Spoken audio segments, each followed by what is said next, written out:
विजायते। अन्नात् प्राणो मनः सत्यं लोकाकर्मसु चामृतम्।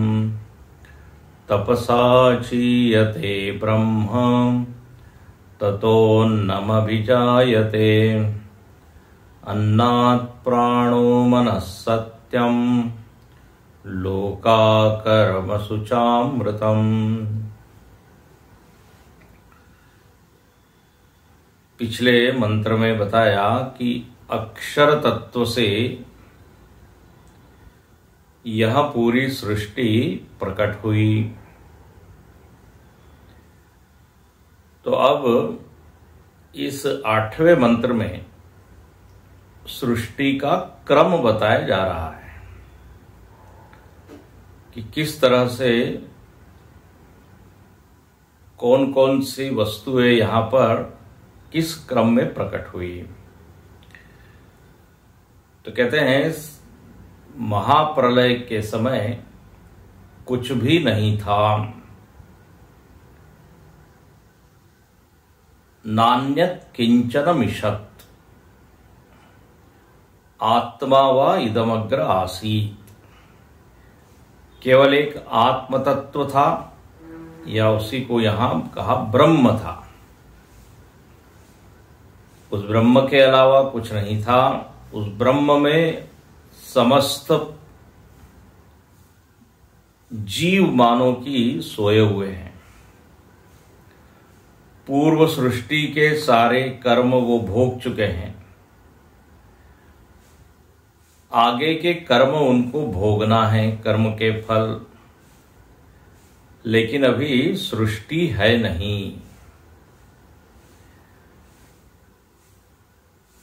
तो सारे जो जीव है उनके कर्मों के फल देने के लिए ब्रह्म के भीतर एक इच्छा प्रकट हुई कि अब सृष्टि को व्यक्त करना चाहिए। यहां उसी को लिखते हैं ब्रह्म चीयते, उपचीयते। ब्रह्म में सृष्टि करने की इच्छा उत्पन्न हुई। उस इच्छा का निमित्त क्या था? पूर्व जीवों के जितने कर्म हैं वही निमित्त थे। यह सृष्टि अनादि है, इसका कोई प्रारंभ नहीं है। केवल सृष्टि व्यक्त और अव्यक्त होती है। इसलिए वेदांती लोग प्रारंभ शब्द को अवॉइड करते हैं। सृष्टि व्यक्त हुई। अंग्रेजी में 2 शब्द आते हैं, एक है क्रिएशन और एक है मैनिफेस्टेशन। तो ज्यादातर मैनिफेस्टेशन शब्द का प्रयोग करना चाहिए। प्रलय काल में सृष्टि अव्यक्त होती है, फिर वही सारे जीवों के कर्म भोगने होते हैं। तो उस ब्रह्म के भीतर इच्छा उत्पन्न होती है कि अब नई सृष्टि की जाए, ताकि समस्त जीवों को उनके कर्मों के फल मिले। तो इच्छा का निमित्त क्या हुआ?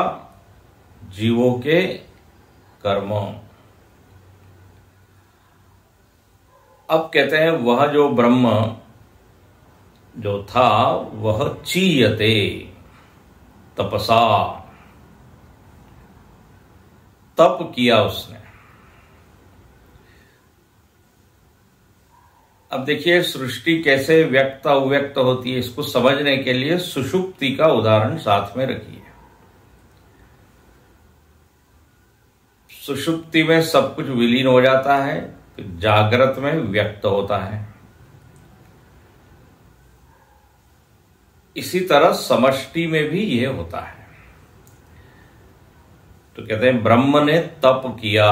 तप मतलब उत्पत्ति स्थिति संहार का जो ज्ञान है वो मानो कि भीतर जागृत हुआ। उसी को यहां लिखते हैं ज्ञान उत्पत्ति विधिज्ञतया। प्रथम पंक्ति है 17वें पृष्ठ पर। तपसा का अर्थ क्या? ज्ञानेन। यहां ज्ञान का अर्थ आत्मज्ञान नहीं, ज्ञान का अर्थ सृष्टि को बनाना कैसे, उसको मेंटेन कैसे करना, संहार कैसे करना, उसके ज्ञान से वो संपन्न हो गया, जगा उसके अंदर।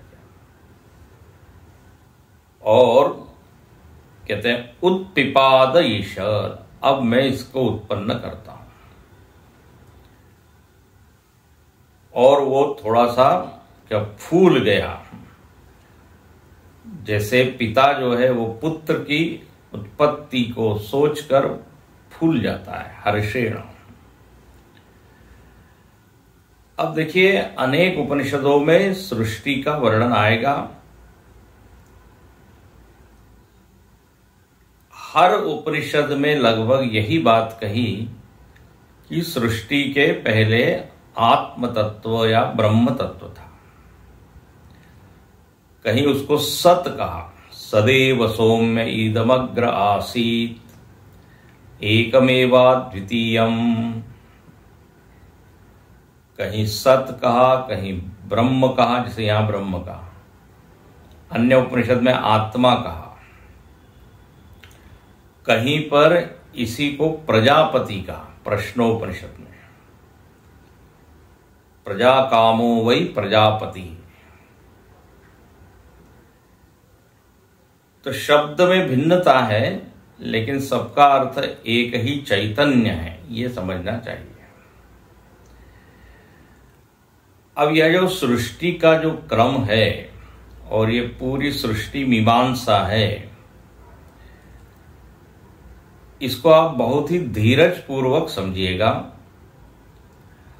और सब उपनिषद पढ़ लेंगे तो चित्र हमारे सम्मुख आएगा। नहीं तो हजारों प्रश्न आपके भीतर आ सकते हैं, उसको आप होल्ड पे रखिए। क्योंकि सृष्टि प्रक्रिया की हजारों, सृष्टि कैसे हुई इसके हजारों मत हैं। आप सबको पढ़ने लग जाएंगे तो खिचड़ी हो जाएगी और उस खिचड़ी को आप पचा नहीं सकते। बाहर वाली खिचड़ी तो आसान होती है पचा, लेकिन ये विचारों की जो खिचड़ी हो जाएगी तो सिवा अपचन के और कुछ नहीं होगा, बौद्धिक अपचन। तो इस ग्रंथ में ये कहा, उस ग्रंथ में ये कहा, इसका मत ये है, उसका मत ये है। अभी आप किसी भी मत को न तो पढ़िए न सुनिए, श्रुति को प्रमाण माने और एक क्रम जो यहां बताया उसी को समझिए। पूरा ध्यान श्रवण में लगाइए, पठन में नहीं। प्रश्न आते हैं तो उसको होल्ड पे रखिए, अपने आप वो प्रश्न धीरे धीरे हल होंगे। इसलिए ग्रुप में भी मेरा निवेदन है, अलग अलग मत और अलग अलग सब विचार मत डालिए, उससे बहुत कंफ्यूजन होता है। जो यहाँ पे हम लोग श्रवण कर रहे हैं उसी को पूरा महत्व दीजिए। जो क्रम यहां बताया उसी को रट लीजिए, चाहे तो हमारे स्वामी जी कहते रहे। जब अन्य उपनिषद भी हम पढ़ेंगे तो अपने आप चित्र समझ में आएगा क्या है। तो यहां पर उत्पादन की या व्यक्त होने की इच्छा उसकी ब्रह्म में। अब वैज्ञानिक टोके आप मत पढ़ेंगे, उनके अलग अलग मत हैं, तो सब कंफ्यूजन हो जाता है। इसलिए अभी हम एक क्रम को पकड़े हुए हैं, एक उपनिषद को, उसी को फॉलो कीजिए। तपसा चीयते ब्रह्म। अच्छा, अब जो उसमें व्यक्त होने की इच्छा हुई तो सबसे पहले क्या हुआ ततो अन्नम अभिजायते, उसमें अन्य जो है अभिव्यक्त हुआ। अब यहां अन्न का अर्थ हम लोगों ने देखा है, आपको याद करा देते हैं। अन्न का अर्थ है अव्याकृत, और अव्याकृत का वेदांत में अर्थ होता है माया, त्रिगुणात्मिका माया। और इस माया को यहां पर कहा है अन्नम साधारणम संसारिणाम, सारे संसारियों का, सारे जीवों का भोग्य इस माया में मानो कि पैक किया हुआ है। विविध तरह के जीव हैं, विविध तरह के भोग उनको भोगने हैं, तो वो सब कहां छिपे हुए हैं? तो बोले इस माया में।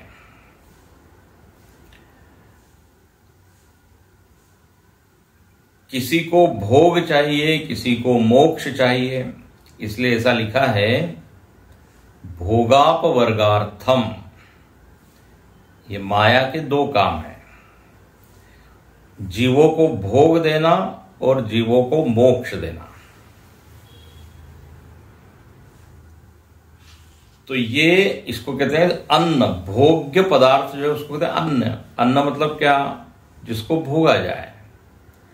तो जो खाने का पदार्थ हम खाते हैं उसी को अन्न नहीं कहते हैं। जितनी ये परिस्थितियां हैं, भोग है अच्छे बुरे, वो सब के सब अन्न में है। तो कहते हैं उस ब्रह्म ने जैसे ही इच्छा की तो माया उसमें अभिव्यक्त हुई, उसको अन्न शब्द दिया। अच्छा, अन्न को कहा माया, और कहते अभिव्यज्यते। अब माया तो अनादि है, तो यहां अभिव्यज्यते का अर्थ क्या हुआ? मानो कि वो माया व्यक्त होने को हुई। बिल्कुल आप समझ लीजिए जगत का भोर है, प्रभात काल है। जैसे दिन उदित होने को होता है, अभी हुआ नहीं है, हल्का हल्का, बिल्कुल हल्का जो है वो प्रकाश है, अंधेरा ही है लगभग। जैसे व्यक्त होने को होता है दिन, ऐसे ही ये माया व्यक्त होने को हुई। इसको यहां लिखते हैं व्याचिकीर्षिता अवस्था रूपेण अभिजायते। व्यक्त होने की इच्छा, इस माया में क्या हो गई? व्यक्त होने की इच्छा। पहले ब्रह्म में वो इच्छा आई, ब्रह्म ने कहा माया को अब चलो सृष्टि करनी है, तुम्हारे भीतर सारा मसाला पड़ा हुआ है। तो माया में व्यक्त होने की इच्छा हुई, इसी को लिखते हैं अन्नम अभिजायते। जो अव्याकृत था वो व्यक्त होने को हुआ। अभी अव्यक्त ही है। अच्छा, फिर क्या हुआ? तीसरे नंबर पे क्या आया? तो कहते हैं अन्नात् प्राणः। ये जो अन्न है, जिसको अव्याकृत कहा, जिसको माया कहा, अब कहते हैं इसमें से प्राण की अभिव्यक्ति हुई। प्राण का अर्थ क्या लिखते हैं? तो अंतिम पंक्ति आप देखिए 17वें पृष्ठ पर, ततश्च अव्याकृतात्, उस अव्याकृत से व्याचिकीर्षिता अवस्थावतः, जो व्यक्त होने की स्थिति में है जो माया, उसमें से, उसको अन्न कहा है पूरे को, अन्नात्। ये सब पंचमी विभक्ति है। जैसे वृक्षात् पत्रम पतति, वृक्ष से पत्र गिरता है, ऐसे ही अन्नात्, अव्याकृतात्। ऐसा क्या प्रकट हुआ? तो बोले प्राण, प्राणः जायते। और प्राण का अर्थ है हिरण्यगर्भ। ये हिरण्यगर्भ पहली व्यक्त चीज है, पहली व्यक्त चीज है। जैसे बीज है, बीज अंकुरित होने के पहले थोड़ा फूलता है, थोड़ा और फूलता है, तो वो अवस्था थी। ब्रह्म जो है वो उत्फुल्ल हुआ, फिर उसमें माया आ गई। पहला जो अंकुरण हुआ वो है हिरण्यगर्भ। अब ये हिरण्यगर्भ को हमने पीछे नाम दिया था प्रथमज। ये पहला है, पहला परिणाम माया का क्या हुआ? हिरण्यगर्भ। अब ये हिरण्यगर्भ समझने में बहुत लोगों को दिक्कत होती है, क्या है?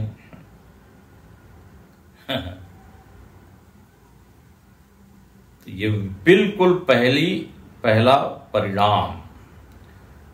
अन्य सूक्तों में भी कहा हिरण्यगर्भ समवर्तताग्रे। ये जो व्यक्त सृष्टि हम देख रहे हैं, इसके पहले इसकी जो स्थिति थी वो क्या थी? हिरण्यगर्भ। अच्छा भाई, ये हिरण्यगर्भ क्या है? तो इसको भाष्यकार समझाते हैं। कहते हैं ब्रह्मणः ज्ञान क्रिया शक्ति अधिष्ठित। ये पहला यहां पॉइंट बताया। इस हिरण्यगर्भ में ज्ञान है, क्रिया है, समस्त ज्ञान, निस्सीम शक्ति, निस्सीम क्रिया, क्रिया शक्ति, ज्ञान शक्ति से ये संपन्न है। ये क्योंकि अब इसी से सारे जीव, इसी से सारा विराट प्रकट होने वाला है। तो ज्ञान क्रिया शक्ति अधिष्ठित, ये उसके अंदर है।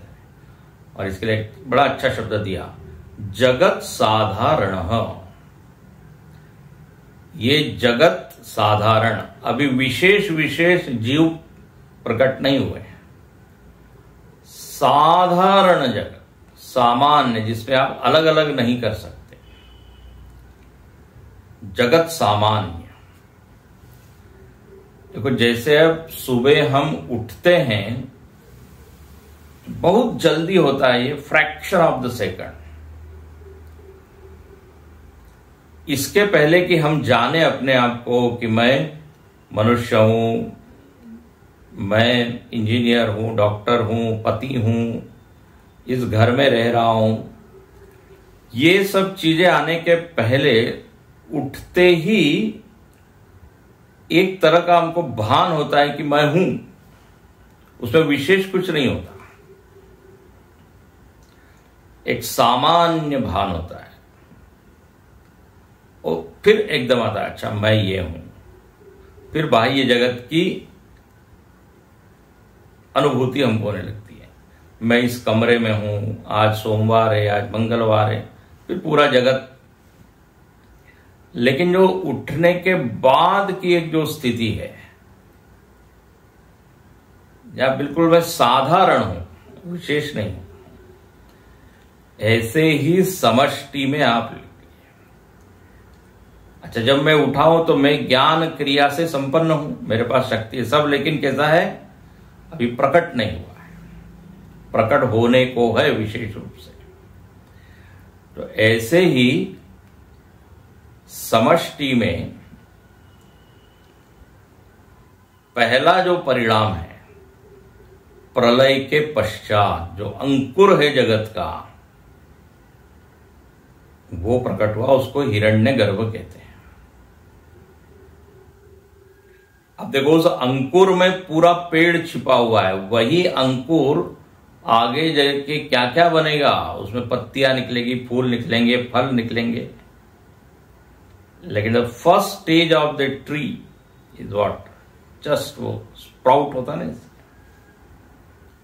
तो ज्ञान क्रिया शक्ति अधिष्ठित जगत साधारण, ये पहला पॉइंट। दूसरा कहते हैं अविद्या काम कर्म भूत समुदाय।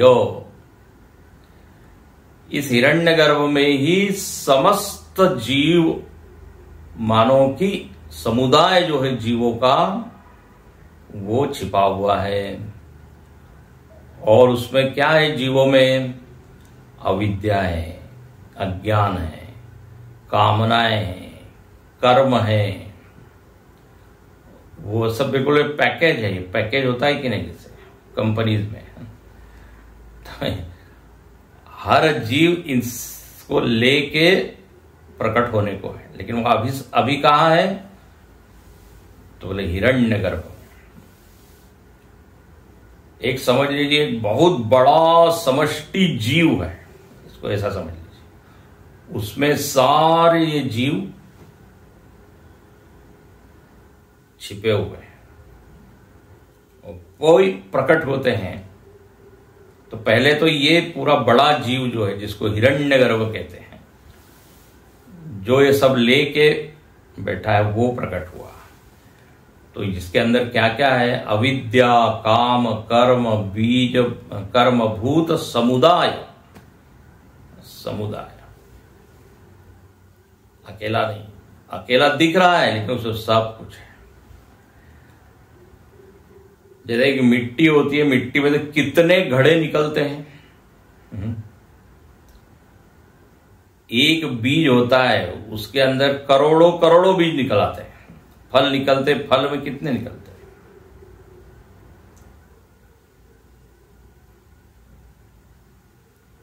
एक बीज के पेट में कहते हैं तरु कोटि, तुकाराम महाराज कहते हैं। करोड़ों पेड़ जो है उस एक बीज में। ऐसे हिरण्यगर्भ में पूरा समुदाय है। अच्छा, और इसलिए यहां लिख दिया आगे तीसरा जो पॉइंट, बीज अंकुर। ये बीजांकुर है, बीज में से निकला हुआ अंकुर। तो पहले ब्रह्म है, ब्रह्म से माया, माया से हिरण्यगर्भ।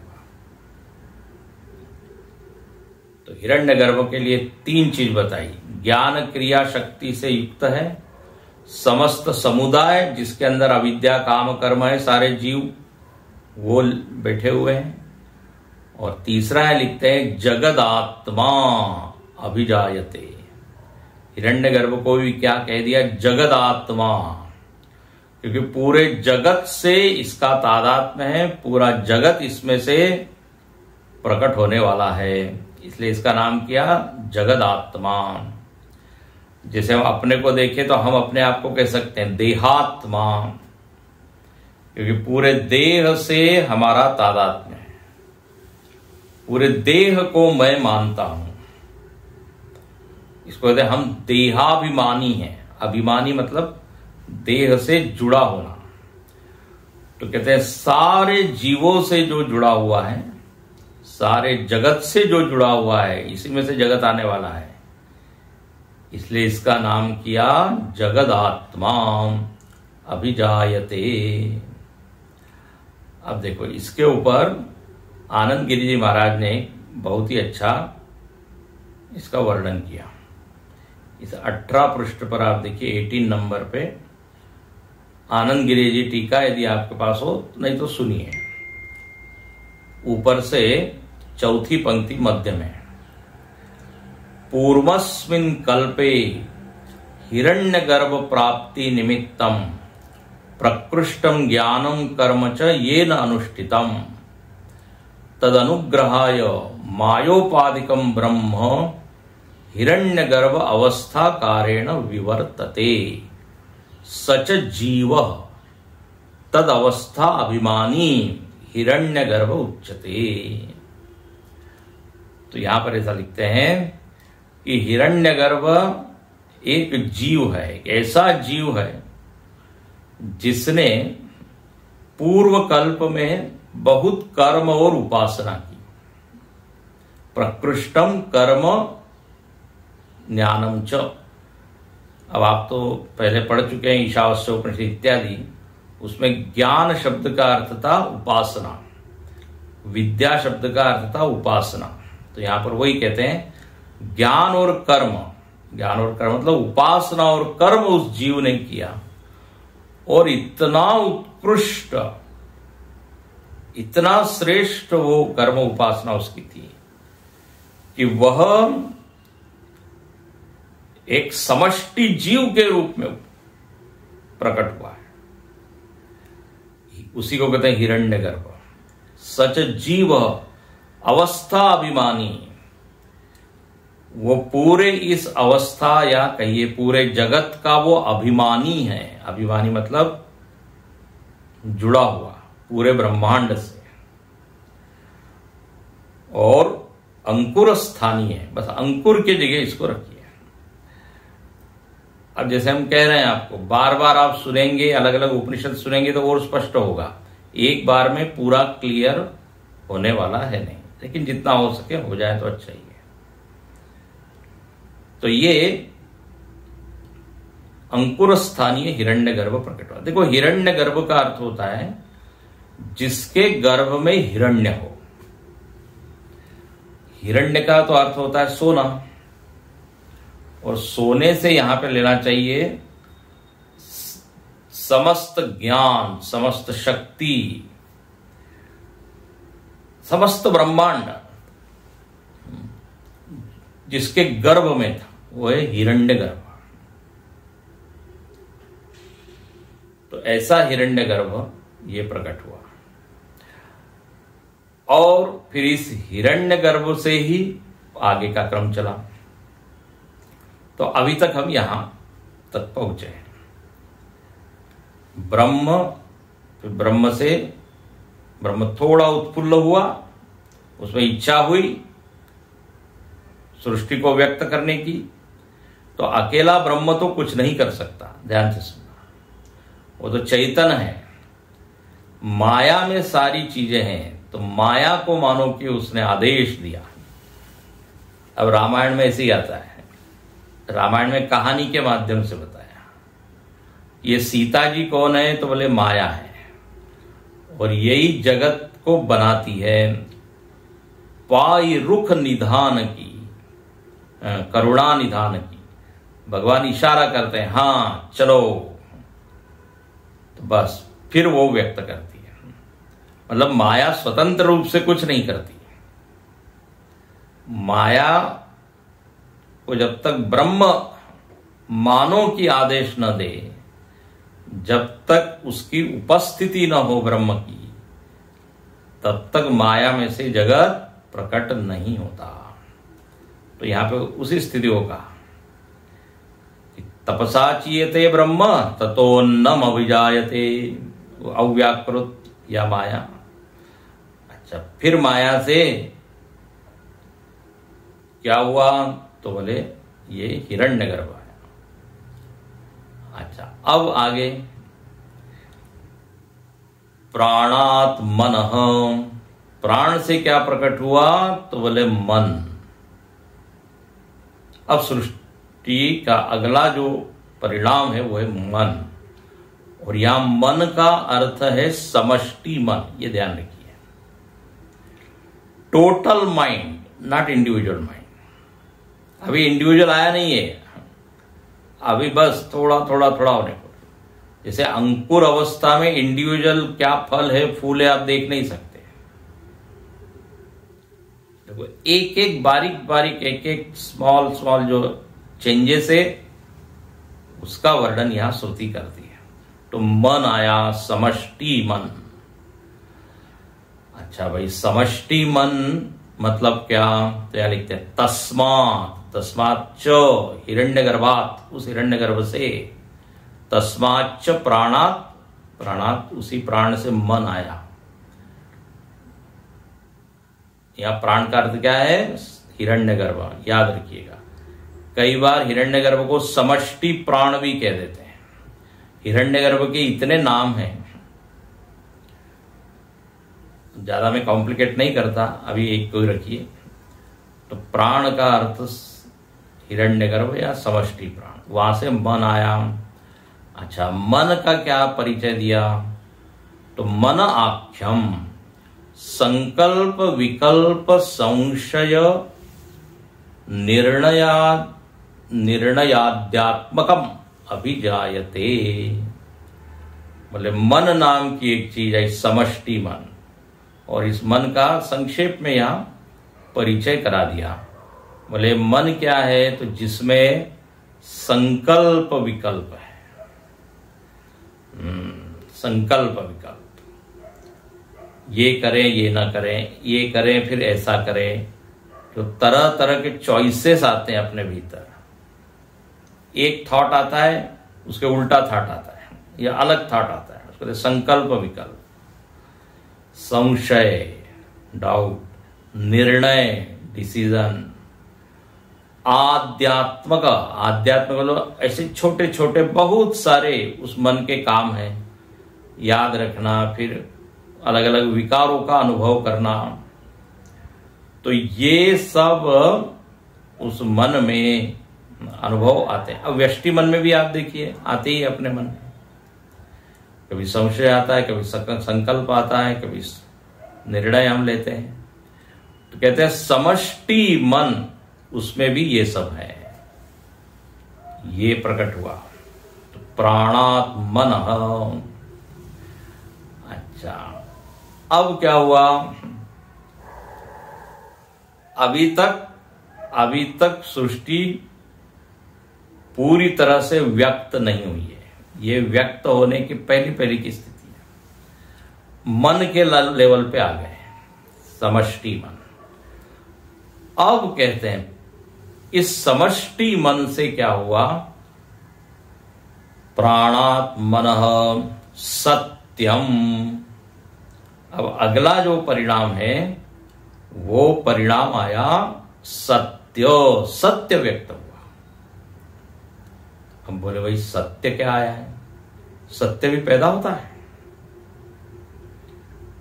अब देखो, यदि भाष्यकार का भाष्य न हो तो ये शब्दों की व्याख्या हम समझ ही नहीं पा सकते। इसलिए हम बार बार कह रहे हैं भाष्य पर आप ध्यान दीजिए, श्रवण पर ध्यान दीजिए, नहीं तो कुछ का कुछ भीतर उल्टा पुल्टा ग्रहण हो जाएगा। अब कहते हैं समष्टि मन से सत्य आया। अरे सत्य किसी का पैदा होता है? सत्य का क्या अर्थ है? तो सत्य के आगे देखिए भाष्यकार क्या लिखते हैं? सत्य आख्यम, जिसको सत्य कहा गया उसका अर्थ क्या है? आकाश आदि भूत पंचकम अभिजायते। आकाश आदि पंच महाभूत आए। अब देखिए, अब थोड़ा थोड़ा परिचय वाला शब्द सामने आया। भूत पंचकम, पंच महाभूत आए। अच्छा, पंच महाभूत को यहां सत्य क्यों कहा? तो देखो ऐसा है, सत्य का अर्थ यहां पर है व्यावहारिक सत्य, जो व्यवहार में जिसको हम पहचानते हैं, जानते हैं। ये पूरा जगत किससे बना हुआ है? महाभूतों से। आज हम लोगों की जीवन की सत्यता क्या है? किसको हम सत्य मानते हैं? ये जो पूरा जगत दिख रहा है, मन तो सूक्ष्म है। तो देखो, मन को सत्य नहीं कहा क्योंकि मन के है कि नहीं, देह से इतर मन नाम की कोई चीज है, दिखती नहीं है। लेकिन जो साफ साफ दिखने वाली चीज है वो क्या है? ये महाभूत, महाभूत से बना हुआ जगत।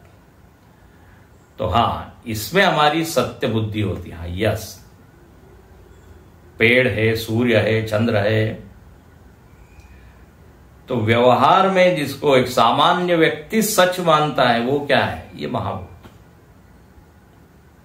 महाभूत से बना हुआ जगत। इसलिए यहां सत्य का अर्थ किया भूत पंचकम। ये पंच महाभूत आए। आकाश आया पहले, फिर वायु, फिर अग्नि, फिर जल, फिर पृथ्वी। अब तैत्तरीय उपनिषद में इस क्रम को आप देखेंगे। तस्माद् वाये तस्माद् आत्मन आकाश संभूत, आकाशात् वायु, वायोरग्नि, अग्ने आप, अद्य पृथ्वी, पृथिव्याम औषधय, औषधिभ्यो नम, अन्नात् पुरुषः। ये यहां इतना पूरा नहीं लिखा, थोड़ा सा लिखा। पंच महाभूत है, वहां क्रम बताया है। तो सत्यम, आकाश आदि पूजक। अच्छा, ये पंचमहाभूत में भी ऐसा है, पहले ये सूक्ष्म रूप में प्रकट हुए। पंचमहाभूतों की 2 स्टेजेस हैं, सूक्ष्म महाभूत फिर स्थूल महाभूत। ये तत्वबोध आदि ग्रंथों में बताया है। प्रकरण ग्रंथ जो है वेदांत के, जिसने नहीं पढ़े हैं वो देख सकते हैं, लेकिन फिर वो भी फिर सुनने चाहिए, नहीं तो मन से पढ़ेंगे तो गड़बड़ होगा। लेकिन जिसने सुना होगा उसको याद आ जाएगा। आकाश, वायु, अग्नि ये क्रम से आए। अच्छा, तो सत्य तक हम लोग पहुंच गए। फिर सत्य के बाद क्या शब्द लिखा हुआ है श्रुति में? लोकाहा। फिर लोक आए। तो यहां भाष्यकार उसके बीच की एक कड़ी बोलते हैं, तस्मात् सत्य आख्यात भूत पंचकात, जब पीछे का समेट के बोलते हैं। तस्मात् मतलब उसी सत्य से, तस्मात् सत्या, सत्यात मतलब अभी अभी अर्थ किया पंचमहाभूत, तो तुरंत लिख दिया भूत पंचकात। उन पंचमहाभूतों से क्या आया? तो यह लिखते हैं अंड क्रमेण सप्तलोका, ब्रह्मांड आया। अंड का अर्थ है क्या? ब्रह्मांड। ओ चलो, अब जरा थोड़ा हमारा परिचय का जगत, जिसको ब्रह्मांड हम कहते हैं, अनंत ब्रह्मांड, वो प्रकट हुए। और उन ब्रह्मांडों में क्या प्रकट हुए? लोका। लोका मतलब सप्तलोका, 7 लोक जो है आए। शंकराचार्य लिखते हैं सप्तलोका भूरादय। भूरादय, भूरादय मतलब भूर्भुव स्वः मह जनः तप सत्यम, ये ऊर्ध्वलोक कहे गए। भूर भुव, भू मतलब ही पृथ्वी, उससे ऊपर भुव, फिर उससे ऊपर स्व, भूर्भुव स्व मह जनः तप सत्यम। अब आप लोगों ने इन्हीं को सामान्य भाषा में सुना होगा। स्वर्गलोक, पितरलोक, देवलोक, ब्रह्मलोक। फिर भक्ति दर्शन में कहते हैं गोलोक, साकेत, कैलाश, वैकुंठ, ये सब। तो कहते हैं ऊपर के 7 है, नीचे के 7 है। आदय में वो नीचे वाले भी लिख लीजिए, भूरादय, भूर्भुव ऊपर, और अतल, वितल, सुतल, तलातल, रसातल। कहते हैं तो रसातल में चला गया, नीचे एकदम। रसातल, महातल, पाताल, अतल, वितल, सुतल, तलातल, रसातल, महातल, पाताल। ये अब इसी को हम लोग नरक आदि लोग बोल देते हैं सामान्य भाषा में। तो वो सारे लोक आए। लोक शब्द का अर्थ होता है लोक्यते भुज्यते यत्र, जहां पे सारे जीव लोग अपने अपने भोगों को भोगते हैं, उसको कहते हैं लोक, भोग स्थान। तो कोई जीव है, उसके ऐसे कर्म है, उसको स्वर्ग में भोगना है, किसी को नरक में भोगना है, किसी को पितरलोक में भोगना है, किसी को देवलोक जाना है। तो जिसके जैसे भोगे तद अनुसार वो लोक में जाता है। तो देखो कितना बढ़िया सिस्टमेटिक है। पहले जीव सोए पड़े थे, उनको भोग भोगने थे, अब भोग भोगने के लिए लोक चाहिए, जगह चाहिए ना जहां रह के सारा भोगा जाए। पहले फ्लैट चाहिए, फिर हम रहे उसमें। तो ऐसे यहां ये सप्तादि सारे लोक आ गए। अच्छा, अब जब सारे लोक बन गए, अब लोक में लोग आए। लोग मतलब सारे जीव। जीवों ने कहा हो गई तैयारी, अब बताइए हमको कहां कहां जाना है। तो यहां लिखते हैं तेषु अब लोक के बाद क्या लिखते हैं? कर्म। अब लोक के बाद सीधा यहां लिखा हुआ है कर्म। अब कर्म तो करने वाला कोई होता है ना, कर्म तो हवा में थोड़ी रहेंगे, इसलिए भाष्यकार बीच बीच की जो कड़ियां हैं उन्हें जोड़ते हैं। जैसे आपने देखा सत्य के बाद लोक लिखा, लेकिन बीच में आया ब्रह्मांड, भाष्यकार ने रिक्त स्थान लिखा, ब्रह्मांड आया, फिर ब्रह्मांड में सारे लोक आए। अब लोक के बाद लिखा है कर्म, तो भाष्यकार बीच की कड़ी जोड़ते हैं। तेषु, तेषु वो लोके, लोकों में, लोकेशु लोक में कौन आए? मनुष्यादि प्राणी वर्णाश्रम क्रमेण कर्माणि, तो बोले मनुष्य आदि प्राणी आए। अब जितने जीव थे उन जीवों को शरीर चाहिए भोगने के लिए, तो अब शरीर जिसके जैसे कर्म थे तदनुसार उनको शरीर मिला। कोई मनुष्य बने, कोई पशु बने, कोई पक्षी बने, कोई वनस्पति बने, तो ये सब प्राणी, प्राणी वर्ग, सारे सजीव। हाँ, अब ये जो जगत है ना वो डायनामिक बन गया, पल्सेटिंग, थोड़ा उसमें चहल पहल हो गई, सारे जीव लोग आ गए, सब लोग भाग रहे हैं, हमको इधर जाना है, हमको इधर जाना है, हमको इधर जाना है। जैसे आप बस स्टैंड पे खड़े हो तो मेरे को ये बस पकड़नी है, मेरे को वो बस पकड़नी है, सबके गंतव्य अलग अलग होते हैं। तुमको अलग अलग शहर में जाना है, अलग अलग गांव में जाना है, वे सबके घर अलग अलग जगह हैं। तो ऐसे ही यहां मनुष्यादि प्राणी ये सब आए। मनुष्य, या मनुष्य का ही नाम क्यों लिया? क्योंकि मनुष्य ही कर्म करने का अधिकारी है। आगे क्या लिखा है? कर्माणि। मनुष्य आए, फिर मनुष्य से सारे कर्म। अब अलग अलग तरह के कर्म हैं, कर्म के अंदर सब डाल लीजिए आप, धर्म अधर्म, पाप पुण्य, वर्णाश्रम क्रमेण, जिसका जैसा वर्ण था उस तदनुसार वो कर्म करने लगे। तो देखो क्या सुंदर क्रम बताया है, और बिल्कुल लॉजिकल है, युक्ति युक्त है। अच्छा, कर्म ही असली चीज नहीं है, अभी असली चीज तो आगे है। कर्म से क्या आया? तो बोले अंतिम शब्द क्या लिया है? कर्मः अमृतम, कर्मसु च अमृतम। कर्म से जो प्रकट हुआ वो है अमृत। कर्म से अमृत प्रकट हुआ। बोले ये कौन सा अमृत है भाई? अभी तक तो हमको कुछ मिला नहीं है, हम मिस कर गए क्या? भगवान ने हमको नहीं दिया। कर्म कर्म तो कर रहे हैं, अमृत कहां मिला है हमको? शायद हम उस लाइन में नहीं थे कि क्या है। कर्म से अमृत आया। आप सुनिए यहां पर अमृत शब्द का क्या अर्थ है। अमृत का अर्थ जो हमने समझा हुआ है वो बिल्कुल निकाल दीजिए बुद्धि से। स्वर्ग वाला अमृत, चंद्र वाला अमृत, वो नहीं। समुद्र में से निकलने वाला अमृत, अमृत के इतने अर्थ हैं,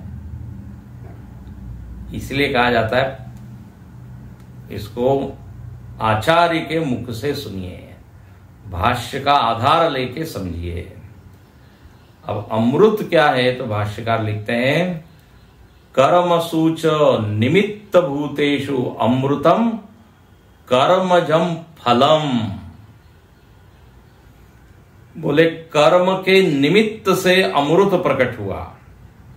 कर्म के कारण, निमित्त मतलब कारण, कर्म के कारण क्या प्रकट होता है? फल। तो यहां अमृत किसको कहा है? कर्मजम फलम।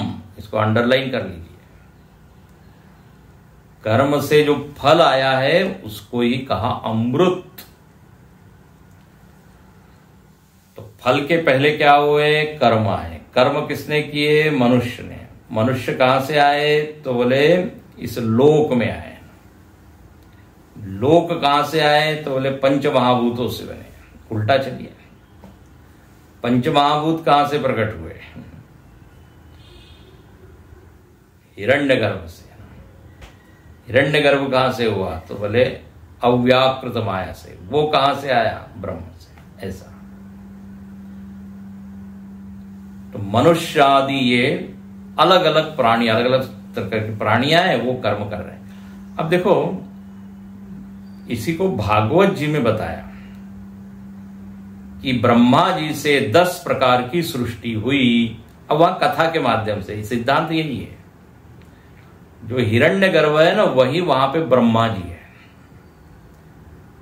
उस ब्रह्मा जी में पूरा जगत था, कहानी में यही पढ़ते रहे। ब्रह्मा जी ने अपने से प्रकट किया, तो देखो यहां हिरण्यगर्भ है। फिर उन्होंने ही क्या प्रकट किया? पंचमहाभूत। पंचमहाभूत से लोक, लोक से ब्रह्मांड, ब्रह्मांड से वहां 10 प्रकार की सृष्टि बताई है। मनुष्य, गंधर्व, राक्षस, सब तरह के जैसे जीव थे, जिसको जो मिलना था शरीर, वो सब प्रकट हुए। यहां केवल लिख दिया मनुष्य आदि प्राणी। अच्छा, अब इसने कर्म किए, पीछे वो पैकेट लेके आया है वासनाओं का, पूर्व का जो अतृप्त वासना है, अतृप्त इच्छा थी, तद अनुसार वो अब कर्म कर रहा है। अच्छा भाई, अब कर्म के बाद क्या मिला? फल, उसको कहते हैं अमृत। अब यहां पे एक प्रश्न है, ये फल को अमृत क्यों कहा? फल को अमृत क्यों कहा? फल तो कैसा है? अशाश्वत है, मरने वाला है, आप उसको अमृत कह रहे हो? हमने तो उपदेश सार में पढ़ा है, कृतिमहो ददौ पतन कारणम फलम अशाश्वतम। उपदेश सार में रमण महर्षि लिखते हैं, कर्म का फल अशाश्वत है। यहां लिख दिया अमृत, तो रमण महर्षि सही है कि शंकराचार्य जी? दोनों सही है, उसके अर्थ समझने हैं। यहां पर देखिए अमृत का अर्थ क्या है? अमृत का अर्थ कर्म फल क्यों लिया? तो एक पंक्ति जबरदस्त, कल इसको देखेंगे, केवल आपको बोल देते हैं। अंतिम पंक्ति देखिए, कर्मजम फलम के बाद, यावत कर्माणि कल्पकोटि शतैहि अपि न विनश्यन्ति तावत फलम न विनश्यति इति अमृतम। ये जबरदस्त है। कर्म के फल को अमृत इसलिए कहा, बोले कोटि कोटि कल्प तक भी वो फल नष्ट नहीं होता। कल्प, कल्प मतलब 4 महायुग, 4 युग जब बीत जाते हैं, उससे बनता है कल्प। लाखों, 43 लाख, मालूम नहीं कितने लाखों वर्ष, और उसको आप करोड़ से गुणा कीजिए। इतने समय तक कर्म का फल जीवित रहता है। जबरदस्त चीज है। मतलब हमने कर्म किया और फल से बच जाए, होगा नहीं। फल तो जीवित रहता है जब तक वो भोक्ता के पास नहीं रहता, इसलिए उसको अमृत कहा। समझ रहे ना? कर्म करके हम निकल जाएं पतली गली से, होगा नहीं। शरीर को भी आप खत्म कर दें, हमको लगता है शरीर के मरने से सारे कर्म खत्म हो जाएंगे। बोले नो नो, कर्मों के फल जो बचे हुए हैं वो भोगना है, और भोगने के लिए फिर शरीर लेना पड़ता है। कल इसकी चर्चा करेंगे अच्छे से। लेकिन यह अमृत शब्द जबरदस्त है। कर्मजम फलम। किसी ने कहा ये कर्म तो बड़ा, कर्म सिद्धांत बड़ा स्केरी है। स्केरी मतलब डरावना है, मतलब भोगना ही पड़ेगा। भोगना तो पड़ता है, इसलिए हम चाहते हैं अच्छे भोग मिले तो फिर अच्छे ही कर्म करें। अवश्यमेव भोक्तव्यम कर्म शुभाशुभम, जो किए हैं वो तो भोगना पड़ता है, इसलिए अमृत शब्द लिखा है। यावत कर्माणि कल्प शोक, कल्प कल्प तक वो रहता है, हजारों साल के बाद वो कर्ता को आके फल मिलता है। आप कहानियों में पढ़ते हैं, किसी को कोई फल मिला, बोले इसने 500 साल पहले, 1000 साल पहले, पिछले जन्म में ये किया था इसलिए उसको ये भोगना पड़ा। ऐसा हर कहानी में आता है, पुराण तो भरे हुए हैं ऐसी कहानियों से। तो इस तरह यहां पर ये सृष्टि का क्रम बताया। इसको फिर से हम देखेंगे और आगे बढ़ेंगे। आगे